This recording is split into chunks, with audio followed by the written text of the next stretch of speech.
नमस्कार दोस्तों, ये video editorial compilation for mains का पार्ट है। आप प्लेलिस्ट में जाके एडिटोरियल की वीडियोस पेपर वाइज और टॉपिक वाइज देख सकते हो।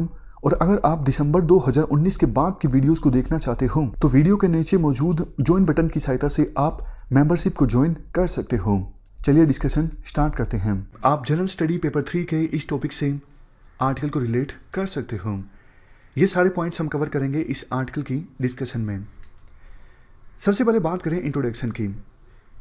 देखो, हैदराबाद में ऑलमोस्ट 15 दिन पहले फ्लड आई थी। 50 लोगों की डेथ हो गई, हज़ारों घर बह गए। बहुत सारे क्वेश्चंस उठे, जैसे कि हैदराबाद की सिटी तैयार नहीं थी इस स्केल के फ्लड के लिए। अर्बनाइजेशन काफ़ी ज़्यादा हुआ है हैदराबाद में पिछले कुछ सालों में, और अर्बनाइजेशन बिल्कुल हैजार्ड मैनर में हुआ है, सिस्टमेटिक ढंग से नहीं हुआ है। बात सिर्फ देखो हैदराबाद की नहीं है, आप दूसरी सिटीज़ को देख लीजिए, चेन्नई, मुंबई, गुरुग्राम, यहाँ पर भी फ्लड्स की जो फ्रीक्वेंसी है वो बढ़ती जा रही है। इसलिए अब आवश्यकता ये है कि हमारे देश की वेरियस सिटीज़ में स्पॉन सिटीज़ का कंसेप्ट इंप्लीमेंट किया जाए। यहाँ पर देखो कुछ डेटा दिया जाता है कि बताया जाता है हैदराबाद में ये पैटर्न देखा गया है। सिर्फ 2020 में ही एकदम से इतनी ज़्यादा बारिश नहीं आई।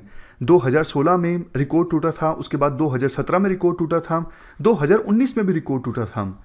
तो ऐसा नहीं कि ऑलमोस्ट 100 सालों में एकदम से इतनी ज़्यादा बारिश आ गई हो जिसकी वजह से फ्लड आई।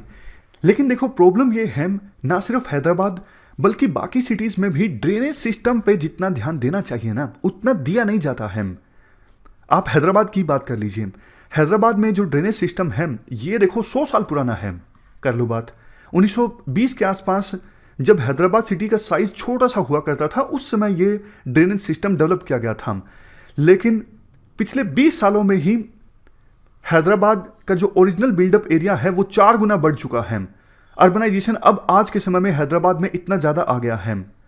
इससे पहले 1908 में, 2001 में, 2005 में फ्लड्स आई थी हैदराबाद में, लेकिन 2020 में जो फ्लड आई वैसी तो कभी भी नहीं आई। तो कहने का मतलब ये है, सिटी की अब जितनी पॉपुलेशन है उस हिसाब से आप ड्रेनेज सिस्टम बनाओ ना, लेकिन कोई ध्यान ही नहीं देता। दूसरा, आपके पास प्लानिंग नहीं है। जब भाई एक बात बताओ, इतनी बारिश आ गई थी तो ड्रेनेज सिस्टम से आपने पानी जल्दी से रिलीज क्यों नहीं किया? पहले तो जो ऑपरेटर्स थे वो देखते रहे, पानी उन्होंने देर से रिलीज किया, और जब रिलीज किया तब एकदम से रिलीज कर दिया। तो दोनों केसेस में फ्लड की जो इंटेंसिटी थी बढ़ गई। पहले से तैयार रहना चाहिए था कि बारिश इतनी ज़्यादा होने वाली है, ड्रेनेज सिस्टम को हम खाली रखें, और जैसा ही बारिश ज़्यादा होती है, पानी इकट्ठा हो, ड्रेनेज सिस्टम से पानी को हम रिलीज कर दें। तीसरा पॉइंट देखो, ये जो इंटेंसिटी बढ़ी ना फ्लड की, तो बहुत से लोग बोलने लगे कि ये तो नेचुरल कैलमिटी है, ये इंसान के बस की बात नहीं है, बारिश ज़्यादा हो गई। माना कि बारिश ज़्यादा हुई है, इसमें इंसान कुछ नहीं कर सकता, लेकिन बहुत सारी ऐसी चीज़ें हैं जहाँ पर इंसान कर सकता है। जैसे देखो, सिटीज़ में जो वेटलैंड्स होते हैं उन पे तो इंक्रोचमेंट करके लोग बैठे हैं। सिटी का पहले टेरेन जो था वो इस प्रकार से था कि पानी की निकासी आसानी से हो सके, लेकिन बिल्डर्स ने टेरेन को प्लेन कर दिया। कंक्रीट का आपने इतना ज़्यादा इस्तेमाल किया सिटी में, अब पानी नीचे जाता ही नहीं है ग्राउंड के नीचे।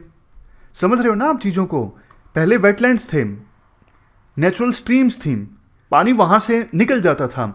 अब उन वेटलैंड्स पे कब्जा करके वहाँ पे घर बन चुके हैं, पानी की निकासी नहीं हो पाती, और कहीं कहीं पर जो पानी की स्ट्रीम्स हैं वहाँ पे कूड़ा करकट इतना ज़्यादा पड़ा है कि ब्लॉक हो जाता है नेचुरल स्ट्रीम, वहाँ से पानी की निकासी हो ही नहीं पाती। तो ये तो मैन मेड रीजन्स है ना। अब इनकी वजह से बाढ़ आई है। बारिश ज़्यादा हुई है ये बात सही है, लेकिन बारिश ज़्यादा हुई है तो पानी की निकासी भी अगर हो जाती, अगर आपने वेटलैंड्स ब्लॉक नहीं किए होते, अगर पानी आसानी से नीचे चला जाता, ऐसी टेक्नोलॉजी का इस्तेमाल किया होता आपने कि पानी एक्वीफायर्स में यानी ग्राउंड के नीचे आसानी से जा सके, लेकिन नहीं, आपने इन चीज़ों पे ध्यान दिया ही नहीं। इसके बाद आर्टिकल में कहा जाता है, देखो जैसे ही हैदराबाद में अर्बन फ्लड आई, अगर इस प्रकार की अर्बन फ्लड को हमें रोकना है तो सिर्फ municipal authorities in urban floods को नहीं रोक सकती, और अकेले स्टेट गवर्नमेंट के द्वारा भी स्टेट गवर्नमेंट भी इनको नहीं रोक सकती।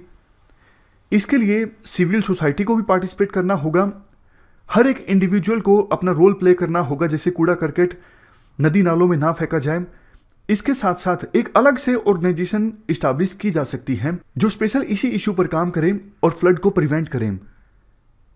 जैसे देखो हैदराबाद मेट्रोपॉलिटन डेवलपमेंट अथॉरिटी, इस अथॉरिटी के द्वारा ये काम किया जा सकता है।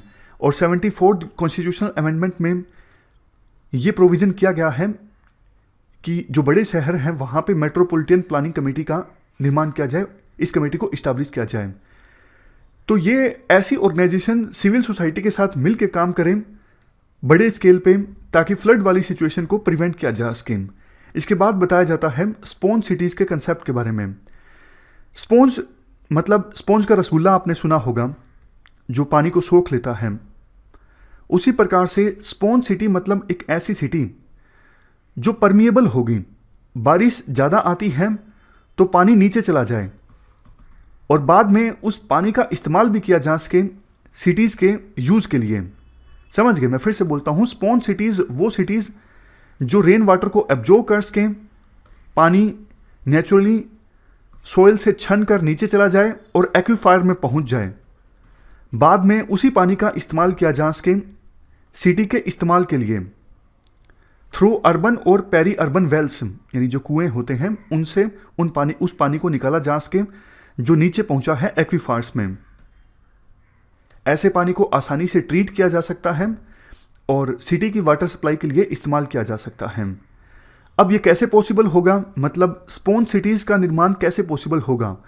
इसका मतलब देखो, ग्रीन स्पेस ज़्यादा हो, ज़्यादा पेड़ पौधे हों, वाटरवेज जो होते हैं सिटी में, जैसे झील है, कोई पोंड है, नेचुरल स्ट्रीम है, वेटलैंड है, वो आपस में इंटरकनेक्टेड हों।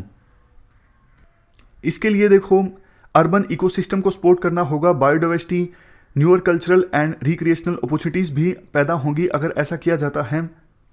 ये सब इंश्योर करने के लिए, यानी स्पॉन्ज सिटीज़ को डेवलप करने के लिए, जैसे काफ़ी सारे मिशंस हैं, अमृत मिशन, हृदय मिशन, स्मार्ट सिटी मिशन, एक स्पेशल मिशन चलाया जा सकता है। और जब देखो स्पॉन्ज सिटीज़ के लिए एक स्पेशल मिशन चलाया जाए तो कुछ बातों का जरूर ख्याल रखा जाए। जैसे सिटी में ऐसी टेक्नोलॉजीज़ का इस्तेमाल हो जिससे सिटी परमिएबल बने, पानी नीचे जा सके। कुछ एग्जाम्पल भी दिए जाते हैं, जैसे bioswales and retention system, permeable material use हो रोड्स और पेमेंट्स के लिए, ड्रेनेज सिस्टम ऐसा हो जिसकी सहायता से पानी ग्राउंड के नीचे जा सके एक्वीफायर्स में, green roofs, harvesting system in the buildings, ये सब होना चाहिए। कहने का सिंपल मतलब कि ऐसी टेक्नोलॉजी का इस्तेमाल हो जिससे पानी आसानी से नीचे जा सके। दूसरा, वाटर साइड मैनेजमेंट बढ़िया होनी चाहिए।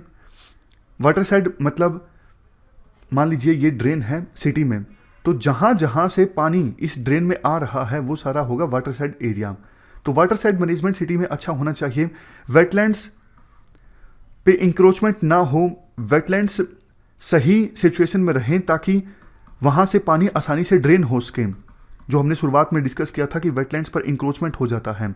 नेक्स्ट पॉइंट, टेरेन को बिल्कुल प्लेन ना किया जाए बिल्डर्स के द्वारा, मतलब टेरेन के साथ छेड़छाड़ ना हो।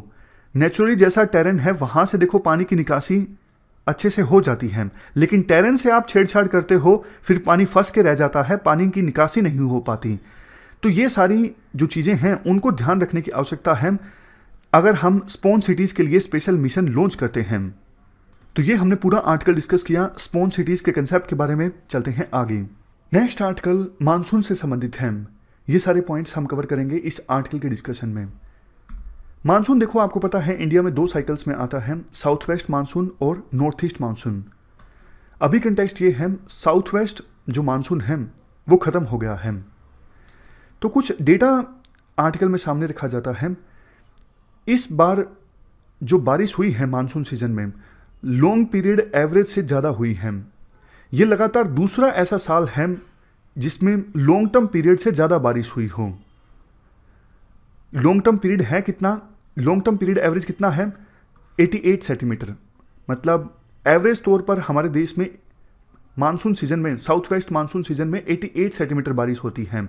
लेकिन ये लगातार दूसरा ऐसा साल है जिसमें लॉन्ग पीरियड एवरेज से ज़्यादा बारिश हुई। मतलब पिछले साल भी लॉन्ग पीरियड एवरेज से ज़्यादा बारिश हुई थी और इस साल यानी 2020 में भी लॉन्ग पीरियड एवरेज से ज़्यादा बारिश हुई। देखो ये 30 साल बाद ऐसा हुआ है कि लगातार 2 साल लॉन्ग पीरियड एवरेज से ज़्यादा बारिश देखने को मिली हो। 2000 के बाद तो हमारे देश में कई सारे साल ऐसे आए जब देश में सूखा देखने को मिला साउथ वेस्ट मानसून के दौरान।